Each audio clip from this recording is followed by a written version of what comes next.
of you. So what if that's... Hello, my name's Tom Walker. Welcome to That'll Be the Day. In this podcast, I'm going to be talking to a visually impaired mixed race man who has enjoyed a considerable degree of academic and professional success. But before we hear from Santosh Ghosh, if you like the music at the start of this podcast, it's a track called That'll Be the Day by the Liverpool band The Vow. And as always, I'll be featuring a track by The Vow at the end of this podcast. That'll be the day your open invitation comes my way. That'll be the day.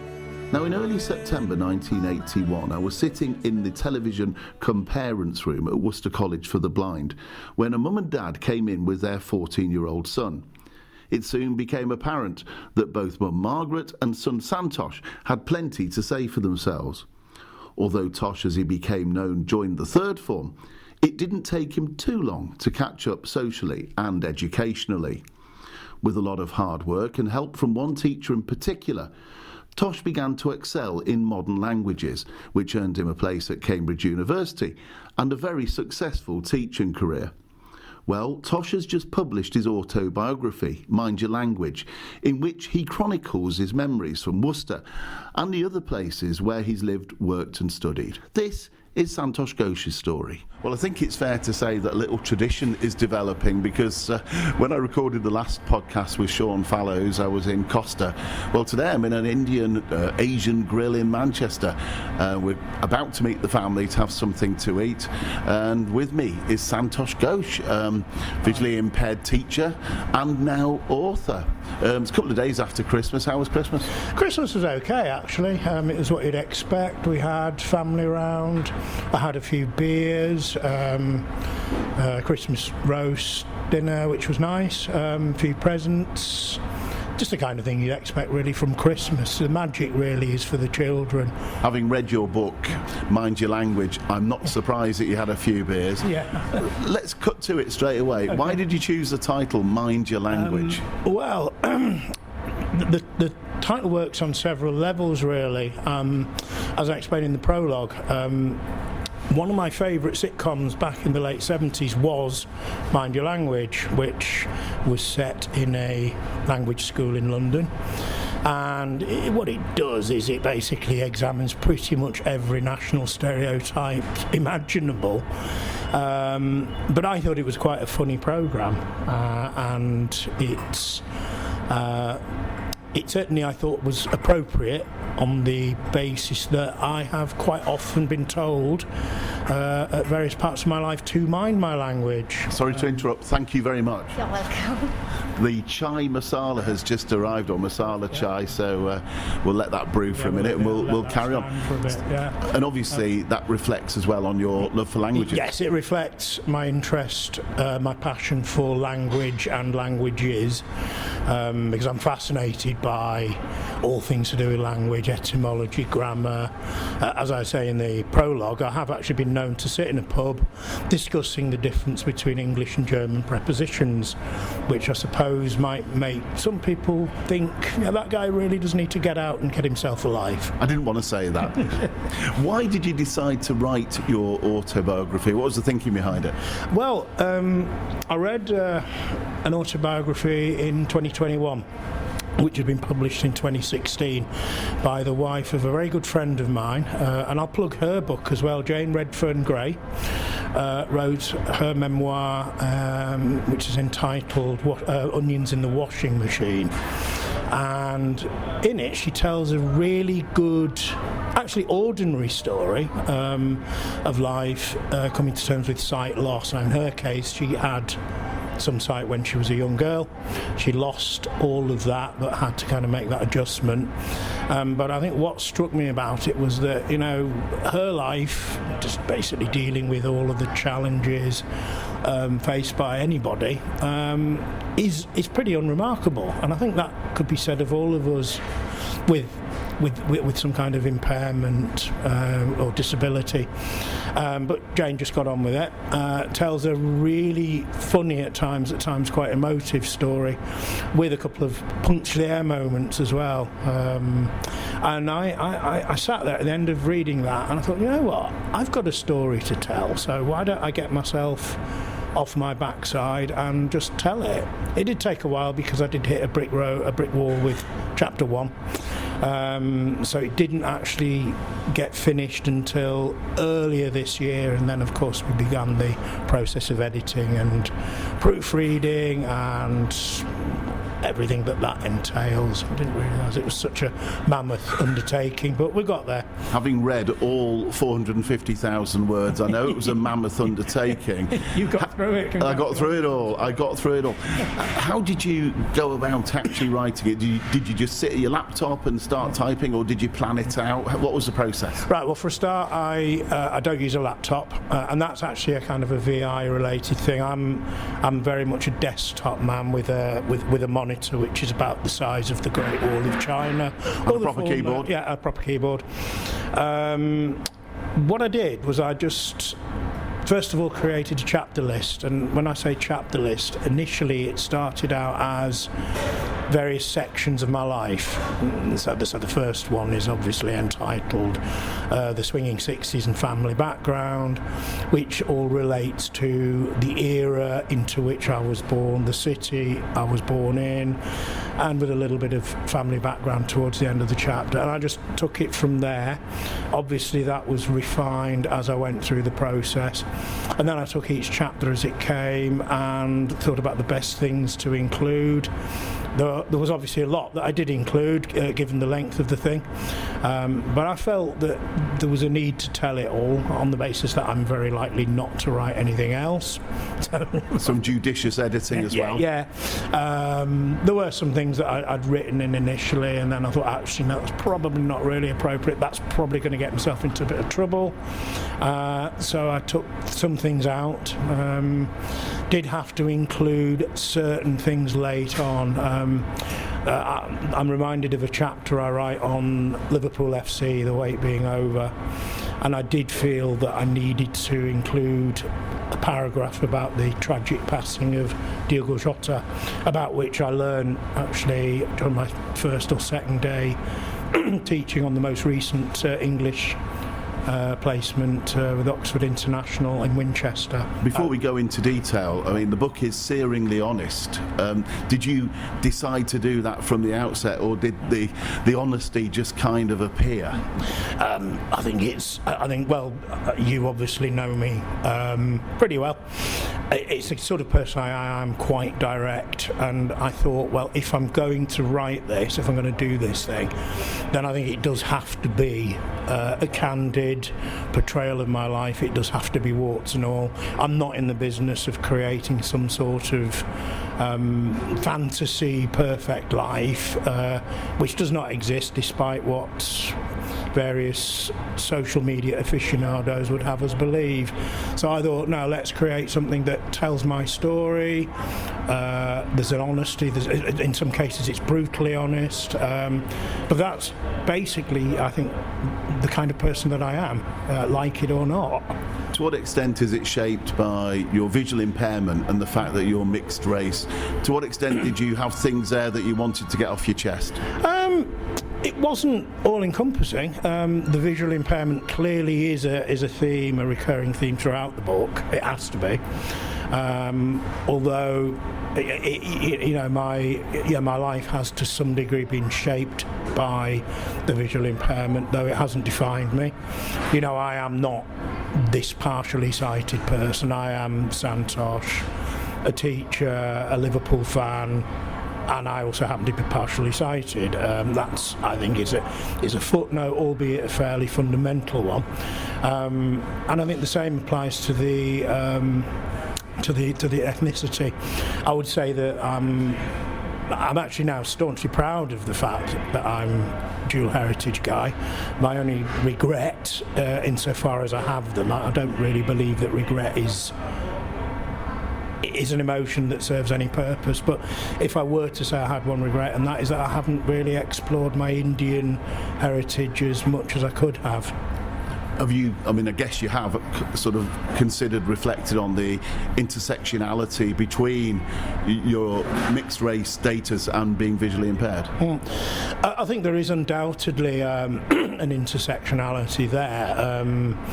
I mean, putting it into a societal context, you know, there are two reasons for which one might, and indeed I have, faced discrimination in the past. I have no doubt whatsoever, for example, that I've been passed over for teaching jobs for which I would have been eminently suitable on the strength, or should I say, because of my visual disability, and possibly in some institutions my skin colour might have come into play there as well. So I think there is a link between them. I mean, reading the book, it seems that, on those occasions where you feel you've been discriminated against, overall you've just dusted yourself down and got on with things. You have to. You have to. I mean, sometimes if I am faced with a particularly outrageous example of discrimination, I pride myself, or have prided myself on my ability to put somebody down really quite quickly. One instance I will relate was something that happened to me in the Beverley Arms. I won't use the word that he used, but let's just say that because of my ethnicity, his view was, well, I don't expect you to understand that because you don't have our level of intelligence. And my reply was, yeah, mate, I think I'd have to agree with you there. And actually, as soon as I said it, I regretted it, because I thought, oh my God, he's a meathead and he's going to want to beat me up. But fortunately, he walked out of the pub thinking he'd won. Your good looks are preserved, and the tea is here, so let's just have a little look at this masala chai. Now, one thing I'm going to do in these podcasts, going forward, as they say, is ask interviewees to name a record they would like to play. So, Tosh, pretend you're a DJ, go for it. Yeah, You'll Never Walk Alone. Its significance for me is obvious. It's the anthem of my beloved Liverpool Football Club. But I think its message is very clear as well. It's a message that has been pretty important to our family, that sometimes when things get really bad, just keep going, because at the end of the storm there's a golden sky. Might sound a bit cliched, but hey-ho, cliches are there for a reason. When you walk through a storm, hold your head up high, and don't be afraid of the dark.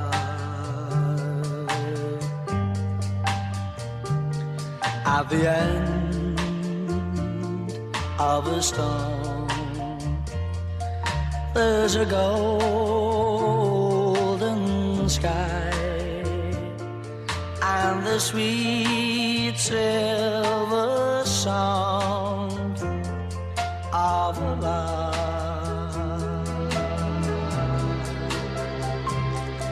Walk on through the wind, walk on through the rain, for your dreams be tossed and blown.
was You'll Never Walk Alone by Jerry and the Pacemakers, which Tosh chose to be included in this podcast. So moving on then from the generality of the book to the specific areas of your life you cover, and we won't be able to cover them all, obviously. That's a bit long. It's a little bit long, but St Vincent's School in Liverpool was quite significant in your life. How did you end up attending that school, and what were your abiding memories and thoughts? Well, Vinnie's, as it was known, it's actually a bit of it's been in our family for a long time. My nana went to St Vincent's, having turned blind when she was about 14 years old.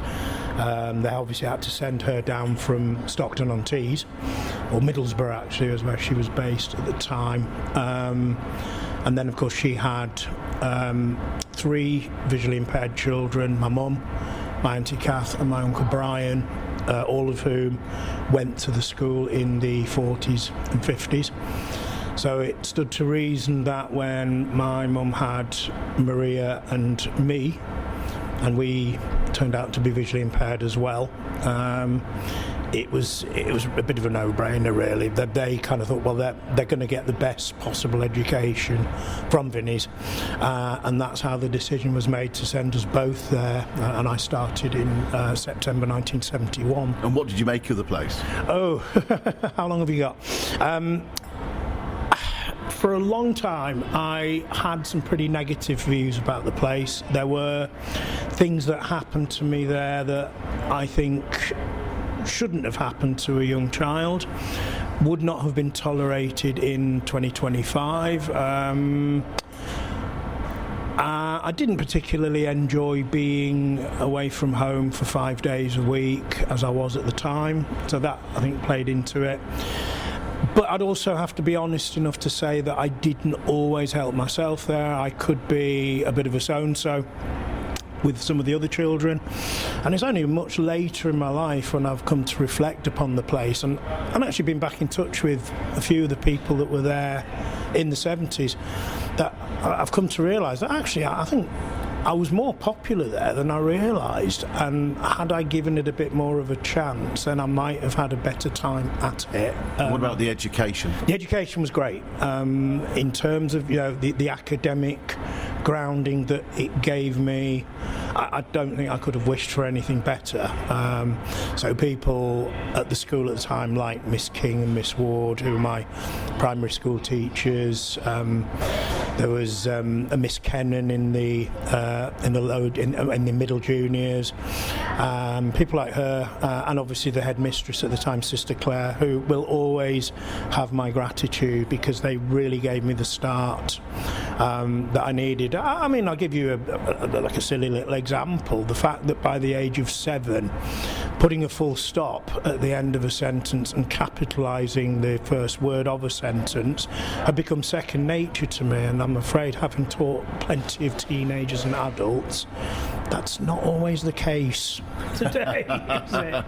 But as a 7-year-old, and that it's nothing to do with super intellect on my part. It was just the fact that it was driven into, it was ground into us from a very young age. Right, when you start a new sentence, you have a big letter, you finish it, you put a little dot, and I thought, okay, obviously the kind of the other more subtle punctuation marks came into play later on, but I will never forget how those teachers from a very early age said to us, this is what you have to do, and it really has stood me in good stead. Well, there's a lot more in the book about St Vincent's School for the Blind, so if you want to find out more, then obviously you'll have to buy the book or download it, and it's only for the purposes of time that we'll rush over one or two things, such as the following. You ended up at Worcester College for the Blind via Temple Bank. Mm-hmm. Tell me how you ended up at Worcester College for the Blind, because I get the feeling from the book that was the making of you.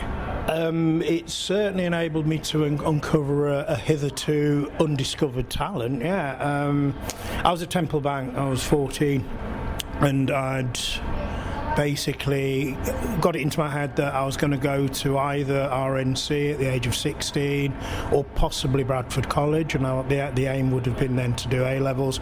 I think by the time I'd got to 14, I thought, I actually want to go to university. I'm not going to have enough sight or expertise to follow my dad into his garage and become a mechanic or anything like that. In fact, I am completely useless at anything technical. Did somebody tell you that you had the intellect, the intelligence and ability to go to university, or was that something you worked out for yourself? People from about the age of 12 were saying to me, you could do well, you could, if you do your A-levels and then see where it takes you. My mum and dad actually used to support me there and say, work as hard as you can at school. But it was only really when the headmaster of Worcester at the time, Bob Manthorpe, paid a visit to Temple Bank in March 81, when it was really brought home to me that actually, no, these guys are serious. And Bob Manthorpe strolled into our class. It was a maths lesson, as I recall, at the time. I remember my friends taking a mickey out of him when he'd gone, saying, "Who's that weird bloke with a handbag?" And my teacher, Miss White, said, "Well, I suppose if you get to be headmaster of Worcester College, you can walk around wearing a grass skirt if you want to." So, and then I was approached by our headmaster at break, and he introduced me, and I remember having a very firm handshake with this really lively, ebullient, well-spoken man, asking me about St Vincent's, what I liked doing, if I had any future plans. We got onto the subject of football. He was a big Ipswich Town fan, as I recall, and I remember saying to him at the time, I think you guys are going to win the league this year, because at the time, of course, Ipswich were riding high at the top. They didn't, as it turned out. And then at dinner time, Mr Brooks, the head at Temple Bank, took me to one side. In fact, I thought he was going to give me a telling off. I thought, well, what have I done now? But he asked me how I felt about going to Worcester. You need pushing and we can't really offer you what you need. He'd also phoned my mum, and it was that and a combination of that and chat with my Uncle Brian, and I rang an old friend of mine who was at Worcester at the time, Peter Sharp, that I kind of thought, well, I should at least check it out and see what they do have to offer. And then I went and thought, well, I had mixed feelings about it because I was really happy at Temple Bank, but as, again, and you'll have picked up on one of the major themes in the book, is head generally triumphing over heart, and this was the case here. So you rocked up to Worcester in 1981, in September of that year, if my memory serves me correctly, and you went into what nowadays will be Year 9. Although we were of an age to be Year 10, because as you yourself will recall, they had two first forms, didn't they? One being they did. 1A. They did. So we were actually a year older than we should have been for a Year 9 group, but that's by the by. Now, I suspect that in subjects like English, history, geography, you were probably able to assimilate relatively well. However, languages were a different story, and they went on to feature very heavily in your life, having studied French and German at university. But you were a long way behind your peers when you first started at Worcester. I think we need to know, how on earth did you catch up so quickly? Well, I'd not had a single language lesson in my life until September 1981. Though I had been fascinated by the sound of German, having watched The Great Escape, The Guns of Navarone, a couple of other war films with my mum and dad, and I loved the sound of it. I thought, wow, I just think the sound of that language is incredible. And we had a teacher at Temple Bank who spoke it rather well too, and he used to sing to us in German and teach us the odd word, a few swear words as well, as I recall. So although I'd done no languages, I was desperate to start learning them. But the first lesson with this young teacher at the time called Mr Dean, whose influence on my life was transformational, turned up in his lesson, and oh my God, I didn't have a clue. And then they just realised that they needed a solution and they needed it fast. So it was agreed that I should sit out the French lessons and their Latin lessons in the library, doing exercises that Mr Dean had set me. I had 2 1-hour lessons a week during prep on a Tuesday and a Thursday. and we basically just caught up, and I got the bug. I absolutely loved, as soon as he started talking, about verbs, avoir, être, parler, etc. Did you know you were going to get the bug straight away? No. Or was it just something Damage limitation at the time. Damage limitation, I think, was the thing at the time. But I don't think they could possibly have realised how it was going to turn out. You got yourself in a lot of scrapes at Worcester. I don't want to spoil. Yeah. I don't want to. We'd have to issue lots of spoiler alerts if we tell people about all of those, including the famous whiskey incident, which I suspect people will want to know about. Did you ever feel, though, that you might end up being expelled? Oh, a couple of times. Certainly that Monday in December when he had me in his office and he was shouting at me. I thought, oh my God, I've been here a term, I've enjoyed French and I'm doing okay, but it's all over. So yes, and there were a couple of other scrapes as well, but I suppose I grew up.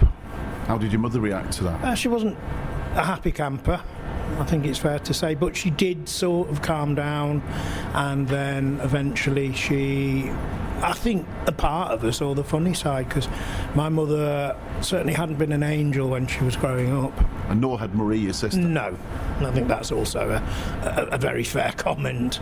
Yeah. So you flew through your GCSEs in the end with the help of Richard Dean. You caught up massively. They were called. O-levels indeed. And then you did A-levels, French, German and English. Yeah. How well did you do? I got a couple of A's in the languages and I got a B at English Lit. And I had to do S-levels for the Oxbridge thing, for the Cambridge thing, and I got a 1 in German and a 2 in French, which was a paper I actually thought I'd failed. Was your French always a little bit behind your German because you'd had to do some catching up, whereas you'd started German right from the beginning? I think there was always a slight difference even back then, but I think it was also about my motivation. I just absolutely devoured German, and I was like that to an extent in French, but German just was, it was as my final report said, to him it's much more than a subject. That was written by a teacher I had then called Paul Diamond, and he was right, it was more of a hobby.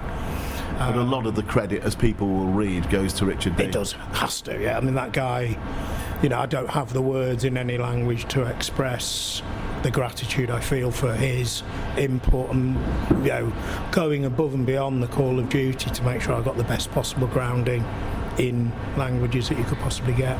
And then via Germany for a year or two, you ended up at Cambridge studying modern languages, basically. Again, there are lots of stories, some involving alcohol. Yeah, a few involving alcohol. Maybe, yes, a few involving alcohol.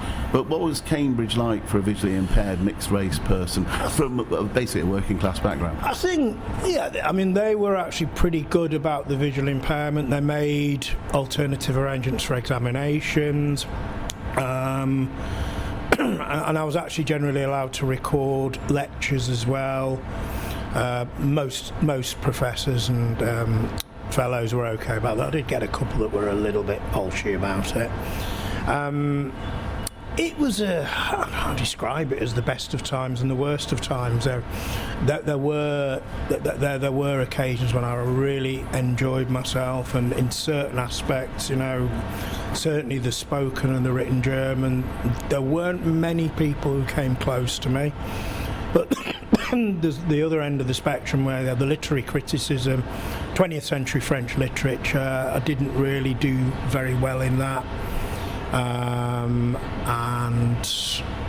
I was very much an also-ran there. I mean, there were some incredibly clever people. That having been said, I didn't do myself justice. I should have got the 2-1. I got a 2-2, which is okay. But you did enjoy yourself? Yeah, generally. On occasions? The second year wasn't great. The first year I worked a lot harder. The final year, when I met a few new people in the second year, that was brilliant. And I could probably have done another year or two there. But when I left, I was just anxious to get on to my next gig. Which eventually ended up being teaching, of course, via Leeds University's PGCE training course. So on, yeah. So what was teaching like for you as a visually impaired person? How easy was it to land your first job, and what was the attitude generally among the profession to a visually impaired mixed race person? I probably took longer than I would have expected to get my first job, though I suppose, I think I submitted about 22 applications, 4 interviews, 1 job. That's not a terrible strike rate. It was, of course, a lot worse when in 2011 I had to apply for a new one, having been made redundant by the Sixth Form College in Yorkshire. That was really hard, but the age came into play then as well. You did 19 years at New College in Pontefract, didn't you? And I think initially some of the students thought, oh God, what's this going to be like, working with somebody that's got very little sight? Because I suppose from their point of view, I did have very little sight. But that's when you have to kind of let other other facets of your character take over you. So if somebody was messing about in the classroom, you would be aware of that via hearing or something like that? I'd walk around, I'd hear, and they knew that I wouldn't take any nonsense. So did you establish that fairly quickly? Oh yeah, and I was also upfront with them about my eyesight as well. I said, look, my eyesight is not the same as yours. There are going to be, for example, I'll be holding a text really close to me. I'm not weird, I just can't see as well as you guys. And they accepted that? Accepted it. Sometimes people would play a joke on me, but I always knew not to take it personally, because let's be honest about it, I would have done exactly the same in their position. I think one theme that emerges from the book is that you did make a lot of friends among your colleagues. Yeah, I did. I think it was probably my directness that, whilst probably putting some people off, actually endeared me to a lot of people. And I think people used to say to me, I admire you for how you go about. You've got this disability, but you just get on with it. Well, what else am I going to do? We've all got issues, whether they be some form of impairment, or it might be a mental health or personality defect or whatever. Well, and we've all got to make do with the hand that we're dealt, I think, and that's always been my way of going about. And I think the friends that I made certainly appreciated that, and I think the fact that I quite often had them in hysterics with my somewhat unorthodox sense of humour. You were at Wisbech Grammar, I think I'm right in saying, for 4 years, but during that period you met your wife, Sharon. Right, Sharon, that's right, yeah. Did you ever think you were going to meet somebody? I didn't think that anyone would be daft enough to marry me, to be honest. Did have a few relationships, but once I got into my mid to late 40s, I thought, I think that ship sailed. You thought it was all over? Yeah, I mean, I did. Yeah, I thought, well, I'll just sort of see what happens, and any kind of little liaison that happened to come about, I'll just enjoy. But actually, I was very fortunate. Sharon's very, very intelligent, very considerate woman who, I think one of her biggest strengths is she doesn't actually realise how special she is. She basically puts her family and my needs and those of her family before her own.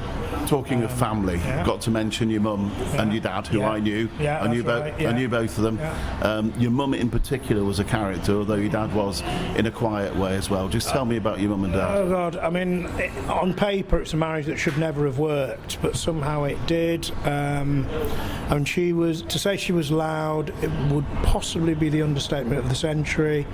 He was pretty quiet, but that was largely because he never got a word in sideways with my mother about.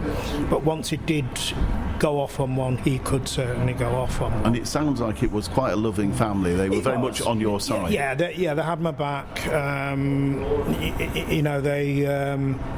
They did things their way. I mean, my mum was never wrong about anything.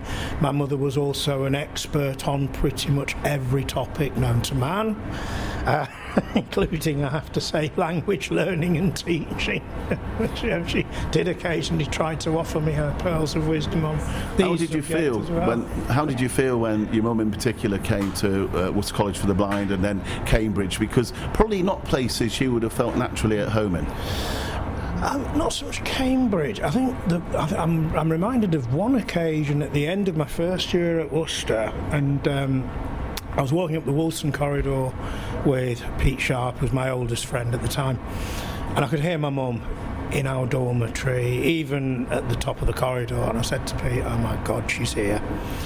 And she was having a rant about the cleanliness or lack thereof in our dormitory, and I remember she was like, hey, they're all top show, these places. Look at the state of them sheets, I wouldn't put our sherry on them. And wow, I remember that incident, I think. Steve and John were just like, oh my God. but there was no changing her. That is the way my mum was. You had great times with your family, your holidays to Wales and then over to Ireland and whatever. Yeah, no, we did. I mean, when I look back, I kind of wonder how the hell they managed to afford those, and indeed the Christmases we used to have. They sacrificed quite a lot. They did, yeah, they did. I mean, they weren't big drinkers. My dad didn't drink at all. My mum rarely had a drink. That was when she was up in Stockton, where I think in the northeast, in Teesside, it is basically seen as a criminal offence not to drink. I would argue. Probably so. Yeah. I mean, there's so much more in the book. We couldn't possibly even begin to scratch the surface, really, with a chat like this. But just thinking about it in its totality and reflecting on your life, what lessons do you think you've learned as a visually impaired mixed-race person? What themes do you want to come out of the book? I think what I want people to get out of it is that, in spite of whatever setbacks you have, the trick is to try wherever possible to kind of get some kind of positive out of them, and there have been some, there are a couple of pretty dark chapters in there which we probably don't need to go into. Let the reader kind of have a look at those. They weren't easy to write, and I doubt they'll be easy to read for anyone who knows me, but to realise that you can, and people do, people's lives do kind of take dips, and the thing is, take what positives you can from it. I mean, there might even be positives to be got from a setback, and also it's really, I think the thing I probably learn is that it's not really about looking for that thing that you might perceive to be missing from your life, and we've probably all got things that we want or we would like to have, or we would like to have had, conditional perfect, but I think it's about valuing and appreciating what you do have. I've been very lucky, really. Had a good supportive family. I went to a couple of three really good schools, and I'm now married to Sharon, and I've been accepted into her family as well. So final question, where do people get the book from? How do they buy it, download it? Obviously on Amazon. You can't actually buy books on the Kindle app anymore, which to me seems a bit weird, but so go to amazon.co.uk, click on Mind Your Language by Santosh Ghosh. You'll see it as a Kindle book or a paperback. Obviously VI people will probably want the Kindle. Now, in terms of the audio book, quite a few people have asked me since its publication, are you going to do one? The answer is most definitely. The question is how. Ideally, I'd like to get it on Audible, but I think that's going to involve, since it's a self-published work, it's going to involve an awful lot of expense, which at the moment I can't really meet. So I'm going to be looking at going through the RNIB, and if not that, then I'm thinking about doing a cheapo version of it, whereby I just read it onto an MP3, using perhaps similar equipment to the stuff that you've got, Tom. This little recorder now, something like that, and a decent mic. Obviously, perhaps won't record it in a restaurant. No, I think you'll need to do that in a proper studio. But it's great to record these things on on location. But there are plans for an audio book.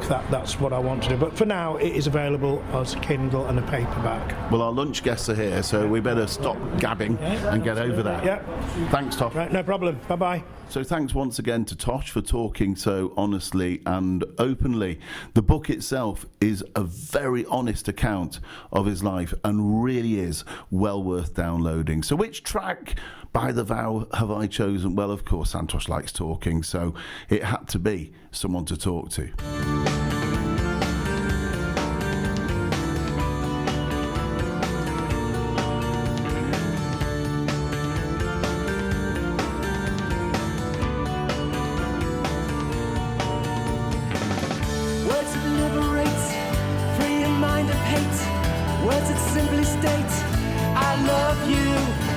Words that crucify, make you wonder why.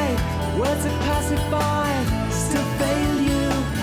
What I wouldn't give, what I wouldn't do for someone to talk to. How I needed to, how I wanted you for someone to talk to.